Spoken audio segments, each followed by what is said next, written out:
Talking with the Experts. Hello and welcome to Talking with the Experts. My name's Rose Davidson from rosedavidson.com, and Talking with the Experts is about all things business by business owners for business owners, and you can find it on all good podcasting streaming platforms and on YouTube. And today it's my pleasure to introduce you to Natasha, and I'm not even going to pronounce her last name. She's from the Ukraine. Her business is called Change View Incorporated, and we're going to be discussing public speaking. And Natasha is a speaker, business trainer, and a public speaking coach. She has trained hundreds of entrepreneurs and executives from more than 20 countries to give powerful presentations. So hopefully I will learn something from her tonight, and I hope you will as well. Welcome, Natasha, and thank you for joining me. Thank you, Rose. Oh, this is an honor and a pleasure to be here and to share my favorite topic, public speaking. I really love to help other people fall in love with it. That's like my passion and my mission, because I know that it's super important for entrepreneurs, for businesses, to be able to speak about their services, about their products, speak in public, speak on social media. And when people cannot do it, when they have a little bit of a block, for me, it's like a challenge. Okay, we're going to break that block. And I want people to fall in love with it, because that's the best. That's the best. Yes, I agree. I do agree with you. It's because of what's happened to the pandemic and everything. People have to be online now more than ever, and they can't really hide anywhere. The camera doesn't lie, and it takes note of all your facial expressions, your body language, your tonality, all of those things. And they're really important now to get those, pretty spot on, so that, you're being authentic and you're not, trying to fool your audience in any way. Absolutely. And you know what's interesting now, when people can see themselves on camera, like on Zoom, for example, you see that little box. This is so helpful. It's so useful for you guys to watch. You sometimes look there and not look at yourself all the time. Look into the camera as much as possible, but still you will see your face and pay attention to some of your face expressions, because this is self-awareness. And when we increase our self-awareness, that's when we can become better. I remember when I first started teaching online, and that was years ago, I noticed that I was doing this, with my forehead. I was like wrinkling my forehead too much, just because I'm this kind of a personality that my face expressions change all the time. And I'm like, that doesn't look good. I'm going to change that. As soon as you pay attention and you see, you will be able to know what you would love to change. So that's awesome. Yeah. Pandemic helped us. It's my eyebrows. I'm always raising my eyebrows, and sometimes I'm lucky enough to be able to raise one at a time. Ooh, that would be an awesome skill. Raise one of them. So cool. It is cool. Yeah, and that's usually what I notice about my facial expressions is my eyebrows raise when I get really expressive, and I talk with my hands a lot, which is good, but as long as you do it slowly. But I tend to rush, like an Italian is like very expressive with their hands. So and it's not a good look when you're up on the stage or trying to do a live, because the camera doesn't like it very much. You need to be smooth. Yes. Well, I wouldn't say that it always has to be smooth, but it needs to be congruent with the message, with what you're saying. Because I always say that our gestures, they're like our arms, our hands, they're our visual aids. And we can use them to help confirm our message, make it stronger and more powerful, and help people understand. For example, we talk about something big, something small, a list of things. So you can use your hands and make your message more powerful. But I understand what you mean. If we use gestures and we move our hands too much and in the same way all the time, that was my thing. I also gesture a lot, and I was doing things like this. Yeah, me too. A lot, all the time. And you know what? Just what I said at the beginning. As soon as I started watching myself on camera more, so I would go live or I would create videos and then I watch them, of course. I started noticing that, and okay, so I'm going to change this. This is too much. And see what I'm doing now with my hands, this like check. It helps when people see it. It helps them understand not just the voice and the words, but also this little thing with your hand. So gestures are powerful when you're able to use them exactly to help your message. That's right. And you need to keep your elbows bent and whatever, so that people can actually see your hands, because standing them like, covering your belly or this, this is a really horrible. I hate this pose when people do it when they're speaking, because it's like, oh, I know more than you, or they do this. I know. And a lot of people love this, but I can't stand, because that's how you close yourself from people. So you create this block. And for me, public speaking, it's all about connection. So you speak to the audience. So everything should be about connecting with your audience. And as soon as you hold like a piece of paper in front of you and you're reading from the piece of paper, you close, it's like a wall, like a block. You created this obstacle between you and the audience. That's why this also creates the same obstacle. Open, you people.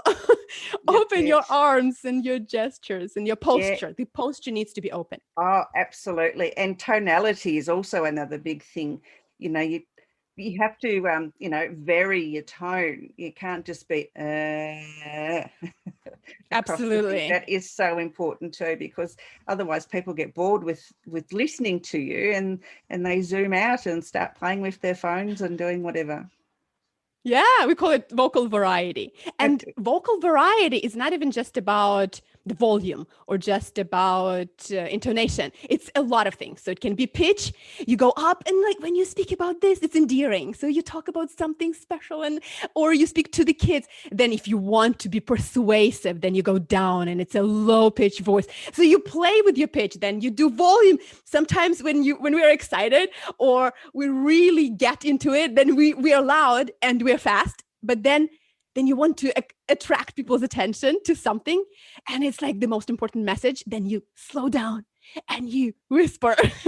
So I love it. Yes, vocal variety is so powerful. And when people learn how to leverage, to use their voice and the power of their voice, then they can see that they can do so much with it.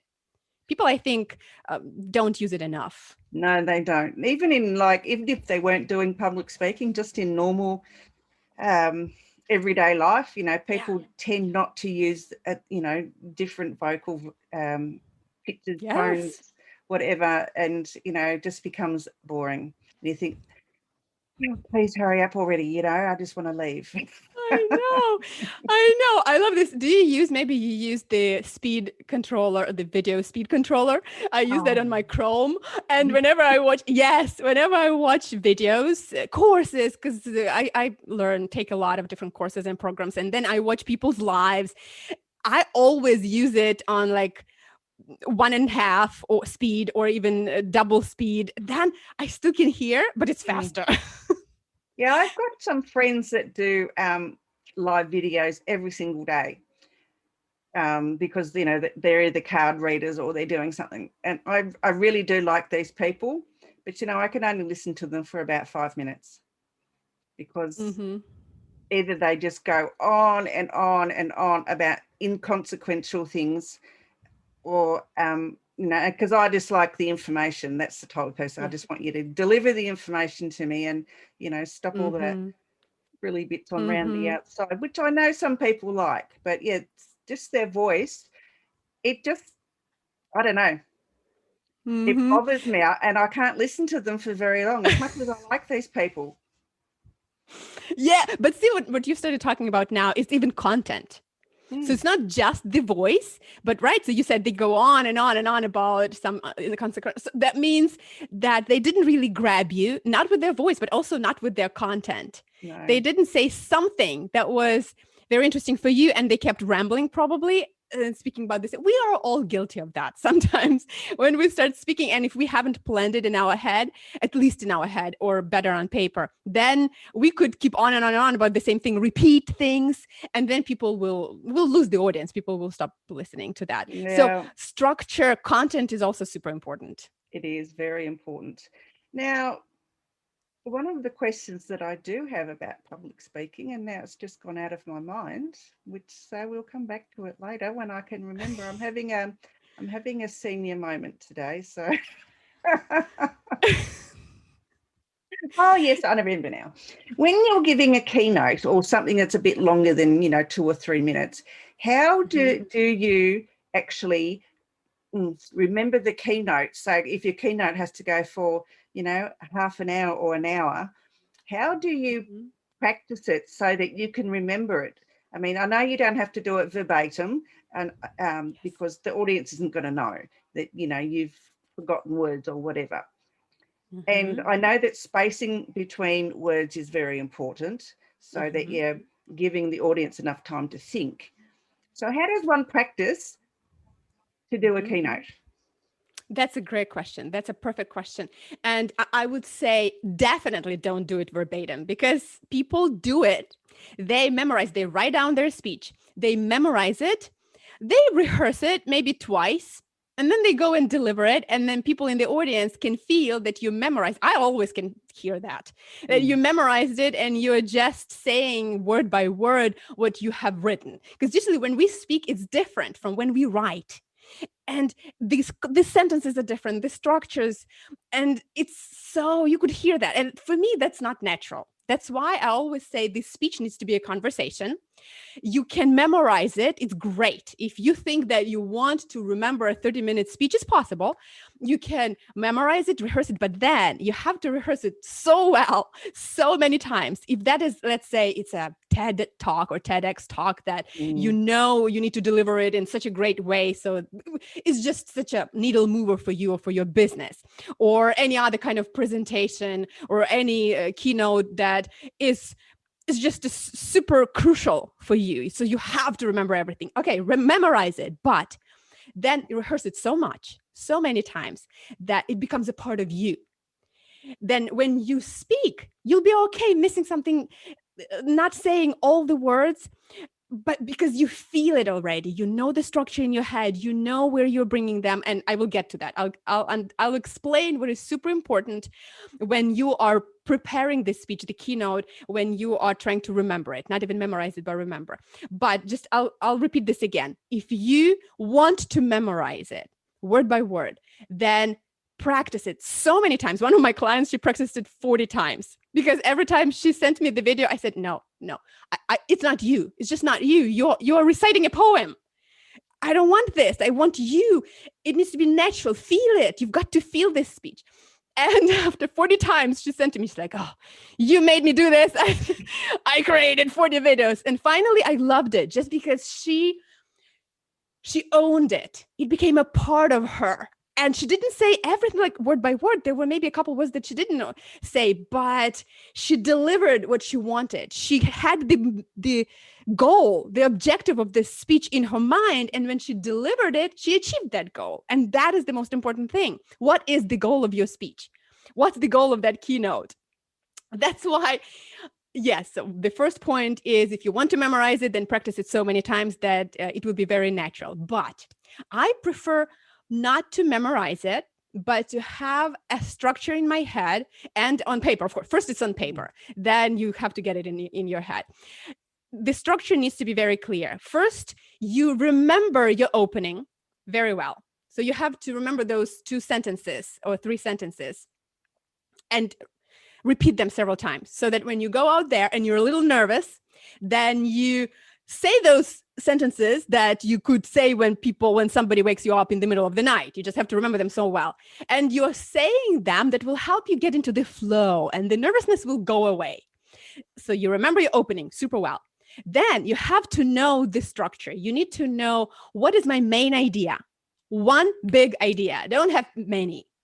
Have one huge key message, a takeaway that you want people to remember when you finish your speech. Because a lot of times people have this speech and they share, and then when they stop or they leave, and people are thinking, okay, what was that about? So it needs to be super clear for you and for the audience.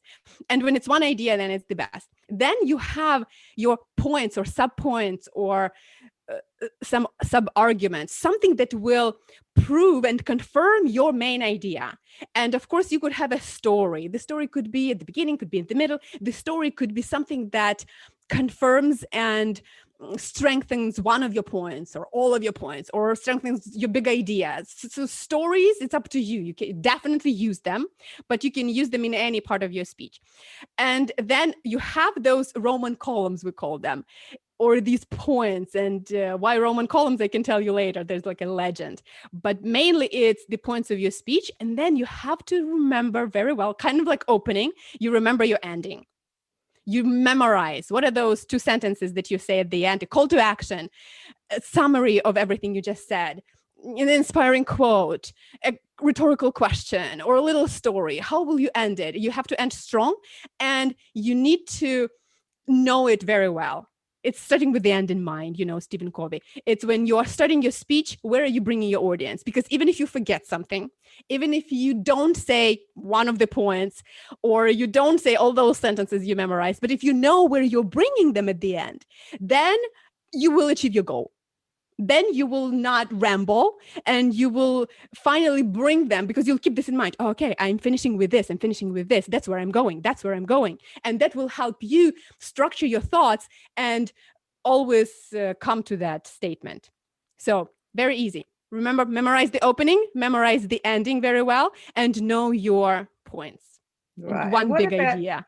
What about moving, along the stage? If you're like doing it in person, doing a keynote, is it advisable to be moving on stage or just stand in one spot? Yeah, it's perfect if you can move. Some people stand, and it's okay. There are different personalities. If you watched Ken Robinson's speech on TED, and he's standing, but it's just because of his condition. He can't move, so he was standing, and that's number 1 speech. It's the most popular, the most watched speech on TED. But moving really makes it more energetic and animated, and at the same time it helps you connect with your audience. So move to one side of the stage or of the audience, then to the other, come closer to them, come further. But also there's the whole science about it.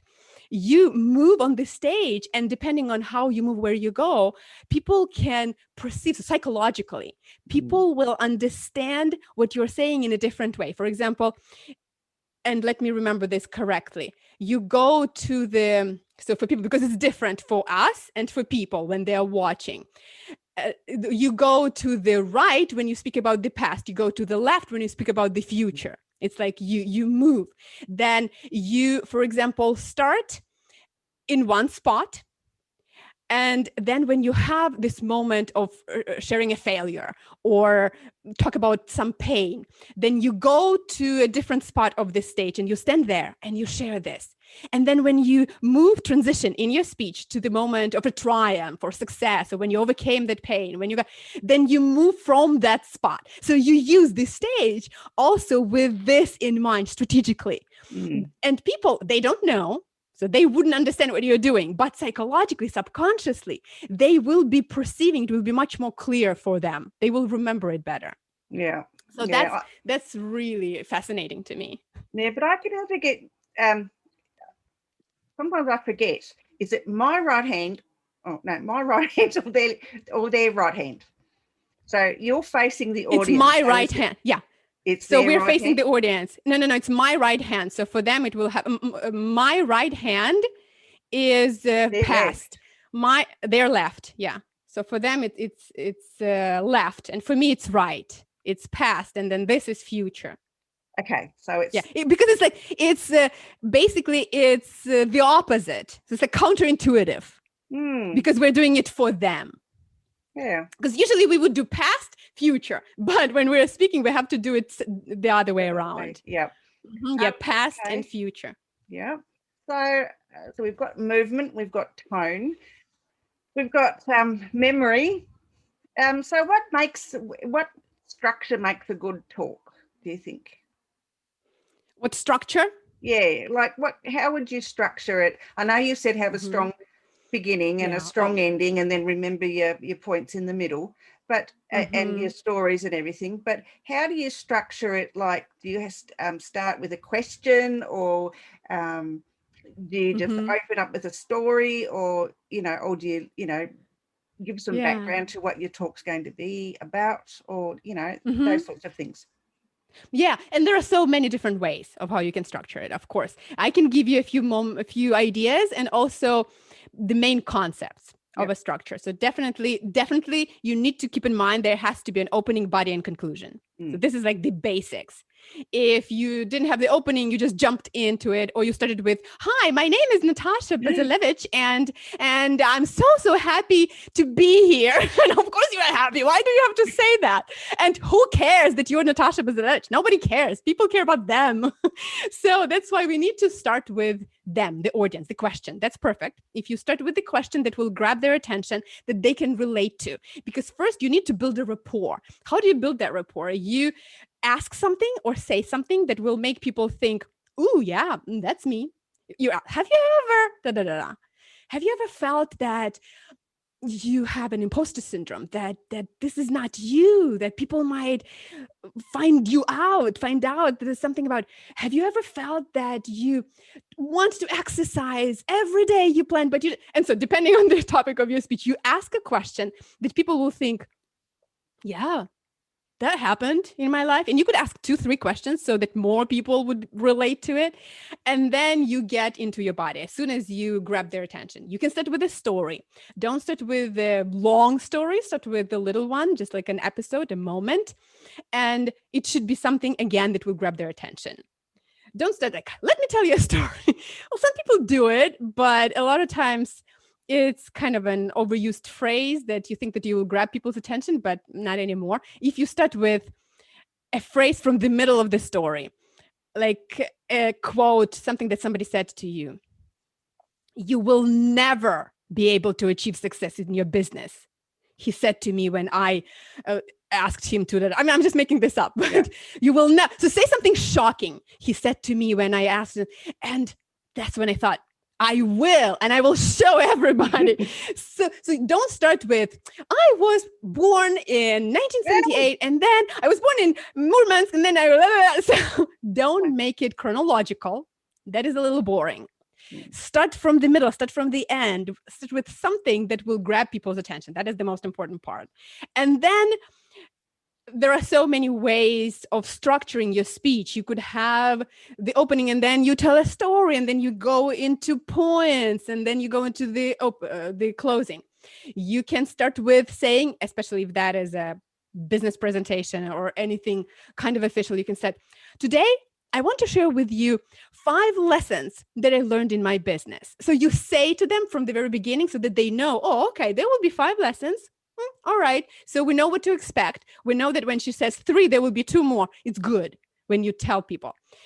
So you start that. And then the important part of a story, and not even just a story, but any kind of speech, is contrast. So you use that in your structure. Contrast is when you show before and after. I'm sure that you heard those kind of speeches, and you are using, and the audience, you guys are using that too, even without thinking. So you talk about a conflict and then a resolution. You speak about a failure and then the triumph, then the struggle and then success. So something that was a little negative, and then you show how you overcame that. It's super powerful. And what's her name? Nancy Duarte. She talks about that in her TED Talk. She has a book, and you can read that. She explains it in a perfect way.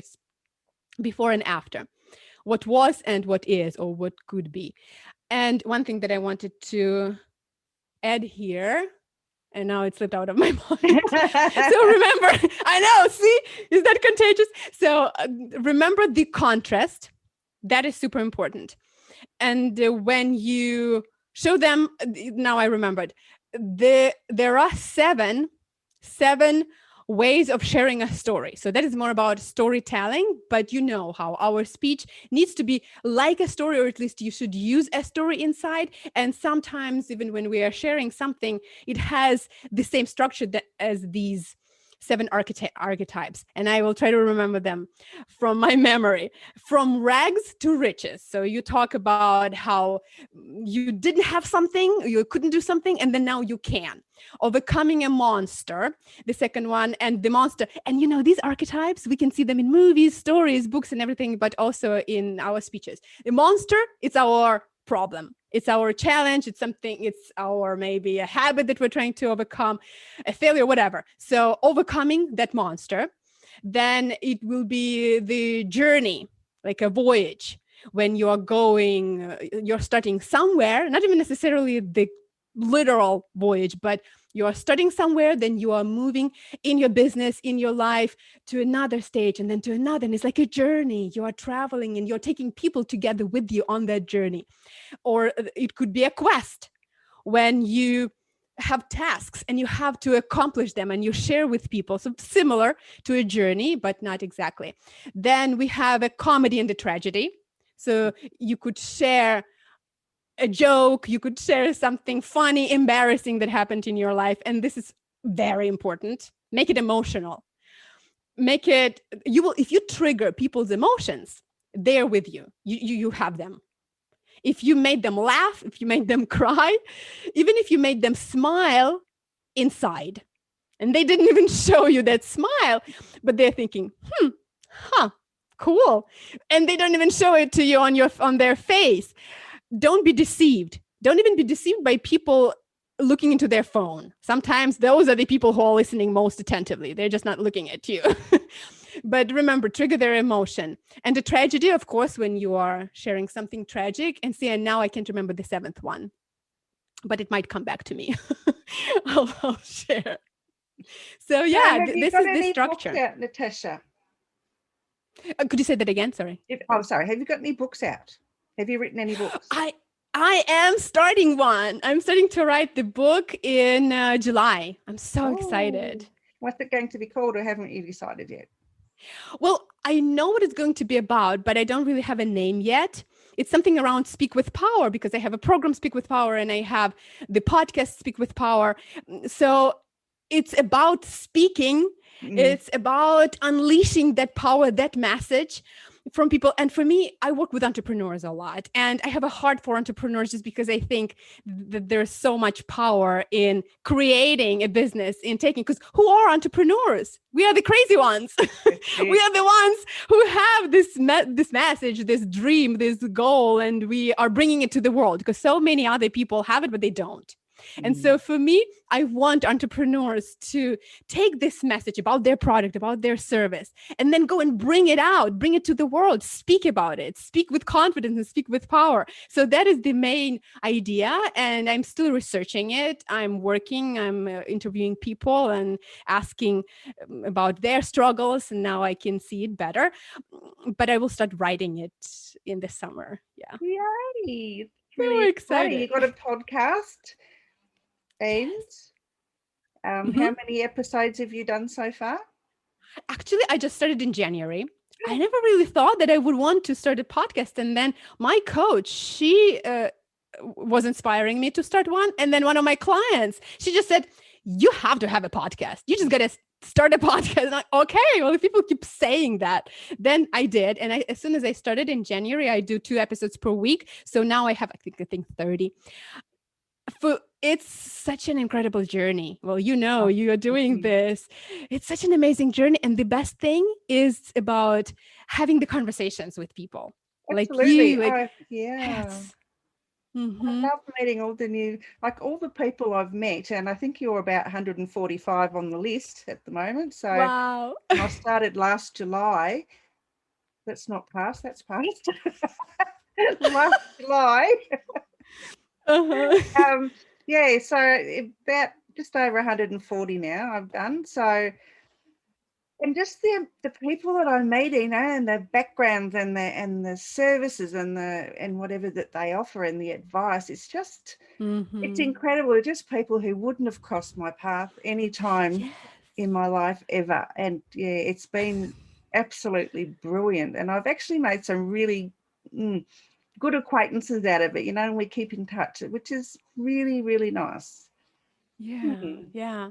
It's amazing. Yeah, connections, collaborations, and everything that comes out of it. For me, that has been such a revelation. It's like, why haven't I started it earlier? Why didn't I do Yeah. that sooner? Mm-hmm. Yeah, I Yeah, started this is mine a great because of the journey. pandemic. I could see businesses, shutting or not knowing how to turn themselves around so that they could still stay in business. And I thought, well, Mm. I'll start a podcast. I had no idea what I was doing. I just bought a microphone and a camera, and here I am, and Yeah. yeah, as I said to you off camera before, for me to get in front of a camera by myself is like, uh, you know, not very comfortable, but speaking to Mm-hmm. other people and having a conversation about what they do, I mean, I'm Mm-hmm. totally Mm-hmm. comfortable with it, so I Yeah. don't And know. see, and let me say this because I said that to you, but I also want to say that to the audience. See, this is the mindset, a conversation. So you just said it yourself that you're comfortable having a conversation with people. So if anybody feels nervous going on camera, going live, speaking on the stage, speaking on Zoom, doing any kind of public speaking presentations, think in your head, this is my conversation. I'm just having a conversation with a friend. I'm just having a conversation with those people who are listening to me, and forget about the number of people, forget about how they will think about you, how they will judge you, maybe forget, but you're just having a conversation. You're sharing something important for you. And as soon as we have this in our mind, everything changes. Then we relax and we just talk and present, not like, no, no, no, no, I have to tell you 3 points that I learned in my business. So that right away, people change. As soon as you know what, you guys, I have these lessons. I started my business 5 years ago and I've learned so much. You just talk, then your voice changes, the intonations, the pace, because it becomes normal. And Mm, as soon as I can hear some of my clients, they even tell me, I'm not reading. I said, you're reading from paper. Stop reading. Stop talking to me. And they would say, I'm not reading, but they sound as if they are reading, because that's how they have this presentation mode. Well, get out of your presentation mode, get into your conversation mode, and then everything will change. Then you will start speaking to me and not at me, and yeah. not just having a Yeah, well, presentation. this happened to me last on Sunday night, just gone. I was invited to go onto a domestic violence awareness Facebook page and do a Sunday night chat show. And Mm-hmm. last Sunday was my first episode. And so I was there for a whole hour just talking to myself, basically. Oh yeah. That And, it was really fun. I mean, I knew there were, a lot of people out there watching, but I was just talking like I was talking to you, and just having a conversation with myself. And and that is the it went best. really well. I was really surprised that I could carry it on for an hour and not, get flustered or forget anything. Well, I didn't have anything to forget because I didn't have a subject in mind. I just talked Talked. about stuff. And yeah, it was really fun. I really enjoyed it. I came away after I finished and I was just felt, I don't know, I just had this great buzz. It was wonderful. Yes, yes. I think that that's the best. You just talk and you share, and that's you. That's not something you scripted and remembered, and then you deliver it in a certain Mm. voice, and then people even change their voice. Like the sound of their voice is Oh different. yeah, it's terrible. Terrible. Mhm. Anyway, so we've got over the book thing and we've got over the podcast. What's the podcast called again? Speak with power. Speak with Yeah. Power, right? And where can people find you, Natasha? Most importantly. Most importantly, yeah, people can find my podcast at Speak with Power. They can find me on Facebook, on Instagram, well, basically everywhere. But my digital home is my website, and that's natashabazilevych.com. I know that my last name is hard, but I'm not going to change it. I'm not going to make it simpler. It's for the sake of my dad. My dad passed away, and I remember when I was creating my personal brand, I was thinking, should I make it Natasha Baz, Natasha Bazi, or how like Gary Vaynerchuk, he's a Gary Yeah. V. Like, no, it's going to be Bazilevych. So it's like Basil, but with a Z, and then Evych. Yeah. Natasha. I'll put it in the show notes and then people can make up their own minds how to pronounce it. Yeah. Yes. Oh, it doesn't matter how you pronounce it, but just so you find it. That's correct. It's Exactly basically the Z. right. Yeah. Look, And then Natasha, I've had so much fun talking to you. Honestly, it's been a blast. Thank you so much. I had so much fun talking to you too. All right, I'll have to get you on later in the year. I've got a plastic sleeve where I keep all my favorite guests. So I'm going to put you in there and I'll get in touch with you Yay. later on. Awesome. And maybe you will come to my podcast and we Oh, can that would keep be speaking about that. Yes, we will. All right, darling. Thank you. Oh, I shouldn't call you that, but thank you so much for Oh, you can. Why not? Thank you so much for coming on. And yeah, I will get in touch later on in the year. Thank you so much. Thanks, Natasha. Thank you, Rose.